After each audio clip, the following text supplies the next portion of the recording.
बिस्मिल्लाहिर्रहमानिर्रहीम अस्सलाम वालेकुम डियर फेलोज। बड़ी उम्मीद है कि आप लोग माशाल्लाह बिल्कुल ठीक होंगे, खैरियत होंगे।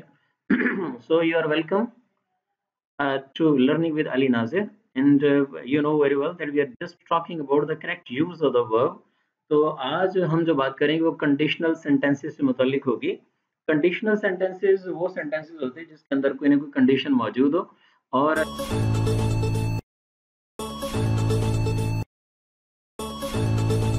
जैसे हम कहते हैं कि अगर तुम ये करोगे तो वो होगा, अगर तुमने मेहनत की होती तो पास हो जाते, वगैरह वगैरह। तो ये कंडीशनल सेंटेंसेस होते हैं और ये इफ से शुरू होता है। अब इसमें आज हम जो बात करेंगे वो हमारा क्लू 10 है, लेकिन कंडीशन फर्स्ट है। अब आप देखें ज़रा कि अगर हम ये कहते हैं कि अगर किसी भी सेंटेंस में इफ और उसके साथ वर्ब की पहली फॉर्म इस्तेमाल हो जाए, इफ के साथ वर्ब की पहली फॉर्म हो, तो फिक्रे के दूसरे हिस्से में हम विल या शैल इस्तेमाल करेंगे, साथ वर्ब की पहली फॉर्म यूज करेंगे। वंस अगेन बात सुन लीजिए, अगर हम इफ और फर्स्ट फॉर्म यूज करते हैं in the first part of any sentence, so we are to apply will or shall in the second and the first form of the verb in the second part of the sentence. अब जरा इसके example देखें। Sentence number 1 में if I go to Lahore, अगर मैं लाहौर जाऊंगा, आई शैल bring toys, तो मैं खिलौने लेके आऊंगा। अब देख रहे हैं कि अगर से जब हम उर्दू में ट्रांसलेशन करते हैं तो वहां पर आपको दोनों हिस्सों में जो है वो फ्यूचर जो है वो उसका पता चलता है। लेकिन जब कभी भी you are to translate that very Urdu into English, you must know कि हम फिक्रे के फर्स्ट हिस्से में जहाँ पर इफ आया हुआ है वहां पर वर्ब की पहली फॉर्म इस्तेमाल करते हैं और फिक्रे के दूसरे हिस्से में विल शैल लगा के फर्स्ट फॉर्म को यूज करते हैं। इसी तरह से आप सेंटेंस नंबर 2 को देख लीजिए कि if they move A car, तो इफ और मूव इस्तेमाल हो रहा है। If they move A car they will get money, अगर वो आज है वो कार चलाते हैं तो वो रकम को हासिल कर लेंगे। अब यहाँ पर one thing is very important, at the same time you are just getting this idea, if there is if and the first form of the verb, that is a move, so you are applying will and shall with first form of the verb। इसी तरह से हमारे पास sentence में है कि if she comes in time she will get a reward. तो आपको अंदाजा हो गया कि यहाँ पर जो हम बात कर रहे हैं वो है कि अगर इफ और फर्स्ट फॉर्म आती है फिगर के पहले हिस्से में, तो दूसरे हिस्से में विल शैल का इस्तेमाल करेंगे और साथ में सेकंड फॉर्म को फर्स्ट फॉर्म को यूज करेंगे। यस, अब देखिएगा जरा, यहाँ पर हम जो मजीद बात कर रहे हैं वो है हमारा क्लू नंबर 11, लेकिन उसकी जो कंडीशन है that is the second condition.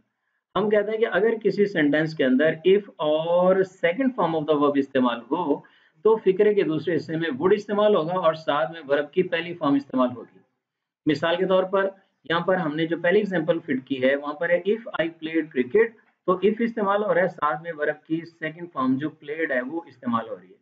तो if I played cricket I would win, तो वुड के बाद आप वर्ब की फर्स्ट फॉर्म इस्तेमाल कर दें। बड़ी जनरल सी बात आपको बताना चाहता हूँ कि ये जो कैन है, कुड है, मे, माइट है या वुड है, शुड है, you are always apply the first form just after them, उनके बाद हमेशा फर्स्ट फॉर्म को यूज करें। अब सेंटेंस नंबर 2 को देख लीजिए, इफ शी केम, अब इफ और सेकंड फॉर्म इस्तेमाल हो रही, तो आप वहां पर वुड इस्तेमाल करेंगे और फर्स्ट फॉर्म यूज करेंगे।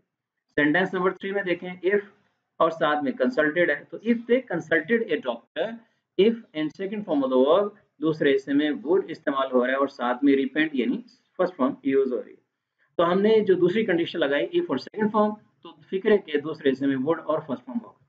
जी, अब हम चलते हैं जरा क्लू नंबर 12 पे, और ये हमारी तीसरी कंडीशन है, if plus had plus third form of the verb. हम देख रहे हैं यहाँ पर if plus had plus third form of the verb, तो फिक्रे के दूसरे हिस्से में वुड, हैव और थर्ड फॉर्म। ये कंडीशन थोड़ी सी कॉम्प्लेक्स है, लेकिन it will be much easier for you कि आपको ज़हन में रखना चाहिए कि इफ हैड के बाद तो थर्ड फॉर्म ही आनी है, तो वुड हैव आ रहा है तो थर्ड फॉर्म आएगी। अब यहाँ पर हम देख रहे हैं कि इफ आ रहा है, if he had worked hard, तो इफ हैड वर्क यानी इफ हैड और थर्ड फॉर्म दूसरे हिस्से में वुड, हैव, पास्ट। अब सेंटेंस नंबर 2 में if they had reached on time, अगर वो वक्त पे पहुंचे होते, they would not have missed the train, तो वो ट्रेन को मिस नहीं करते।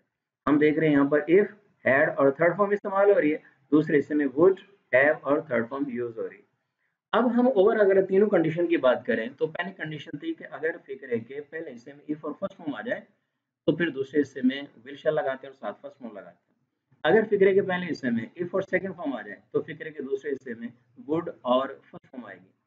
और तीसरी कंडीशन हमने जो पढ़ी है वो ये है कि अगर किसी सेंटेंस में इफ इस्तेमाल होता है और साथ हैड और थर्ड फॉर्म होती है, तो फिक्रे के दूसरे हिस्से में हम वुड हैव थर्ड फॉर्म को यूज करेंगे। यस, अब यहाँ पर देखिए जरा, हमारे पास है क्लू नंबर 13 और ये बड़ा ही सिंपल है and that is very very common to each and everybody and you can understand it very easily. To is followed by first form of the verb always. To के बाद हमेशा verb की पहली फॉर्म आती है। हम true के बाद हमेशा वर्ब की, ये ट्रू है और यहाँ पर फर्स्ट फॉर्म, इसका मतलब wherever the to is there you are to apply the first form of the verb just after them. लेकिन दो कंडीशन ऐसी हैं जहां पर कि आप टू के बाद वर्ब की पहली फॉर्म को इस्तेमाल नहीं करते बल्कि प्रोग्रेसिव फॉर्म यूज करते हैं। प्रोग्रेसिव फॉर्म के बारे में आपको मैंने बताया था कि वर्ब की फर्स्ट फॉर्म के साथ आईएनजी लगाएं तो ये प्रोग्रेसिव फॉर्म है। अब वो दो अल्फाज कौन से हैं? ट्रू से पहले अगर फॉरवर्ड आ जाए या ट्रू से पहले व्यू आ जाए, यानी आप ये कह सकते हैं कि फॉरवर्ड टू या व्यू टू आ जाए तो वहां पर आप प्रोग्रेसिव फॉर्म को यूज करेंगे। अब पहले दो सेंटेंस हैं, I am to play now, तो आप देख रहे हैं टू इस्तेमाल हो रहा है और प्ले वर्ब की पहली फॉर्म आ रही है। शी वॉज टू गो, तो यहाँ पर टू इस्तेमाल हो रहा है, हम गो लगा रहे हैं, वर्ब की पहली फॉर्म। लेकिन सेंटेंस नंबर 3 के अंदर जो हमने सेकंड बात की थी फॉरवर्ड टू और व्यू टू वाली, वो हमारे समझ में आ रही है। He is looking forward to going there. देखिए अगर हम जनरल पढ़ते हैं तो हम यही कह सकते हैं कि he is looking forward to go there, लेकिन आपको अंदाजा हो जाना चाहिए फॉरवर्ड टू की वजह से आप गोइंग इस्तेमाल करेंगे, तो he is looking forward to going there, go यहाँ पर गलत होगा। और इसी तरह से सेंटेंस नंबर 4 है, I think this letter with a view to publishing it. View to इस्तेमाल हो रहा है, पब्लिश नहीं आएगा, पब्लिश्ड नहीं आएगा, पब्लिशिंग आएगा। आप प्रोग्रेसिव फॉर्म को यूज करेंगे। जी, तो अब यहाँ पर हमारे पास है क्लू नंबर 14। जब कभी किसी सेंटेंस में बी इस्तेमाल होता है तो फिर आप क्या करते हैं भला? आप उसके बाद हमेशा वर्ब की थर्ड फॉर्म को यूज करते हैं। जैसे it must be done at any cost, ये किसी भी कीमत पर होना चाहिए। हम कहते हैं यार मैंने हिम्मत करनी, मेहनत करनी है, मैंने कामयाब होना है, किसी भी कीमत पर होना है। बी देख रहे हैं और साथ में आप डन यानी वर्ब की, ना तो आप डू लगा सकते हैं ना यहाँ पर डिड लगा सकते हैं, आपको डन ही लगाना है।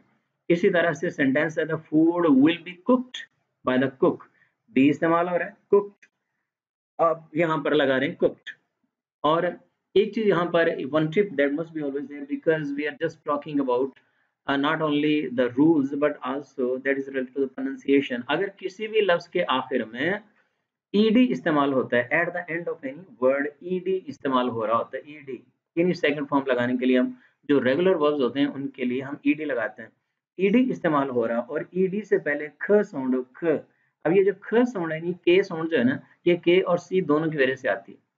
तो अगर हम देखते हैं कि अगर ईडी है किसी लफ्ज के आखिर में और उससे पहले ख साउंड यानी के या सी है, लेकिन जो सी है वो काफ की आवाज दे रहा है, तो वहां पर ईडी जो होगा वो डी की आवाज नहीं देगा, टी की आवाज देगा। आप यहाँ पर बोलेंगे कुक्ड, कुक्ड, कुक्ड नहीं बोलेंगे, कुक्ड ड नहीं बोलेंगे, ट बोलेंगे। जैसे पैक्ड, पी ए सी के ई डी, अब सी के ई डी आ रहा है, लिहाजा पैक्ड बोलेंगे, पैक्ड नहीं बोलेंगे। ओके जी, अब यहाँ पर है सेंटेंस नंबर 3। बी से मुतालिक हम जो बात कर रहे थे, you should be prepared for it. Be इस्तेमाल हो रहा है, बी के बाद हमेशा वर्ब की थर्ड फॉर्म को इस्तेमाल होना है, तो प्रीपेयर्ड आप लगा रहे हैं, you must be prepared for it. Yes, मुझे बड़ी उम्मीद है कि आप लोगों को बड़ा अच्छा लगा होगा।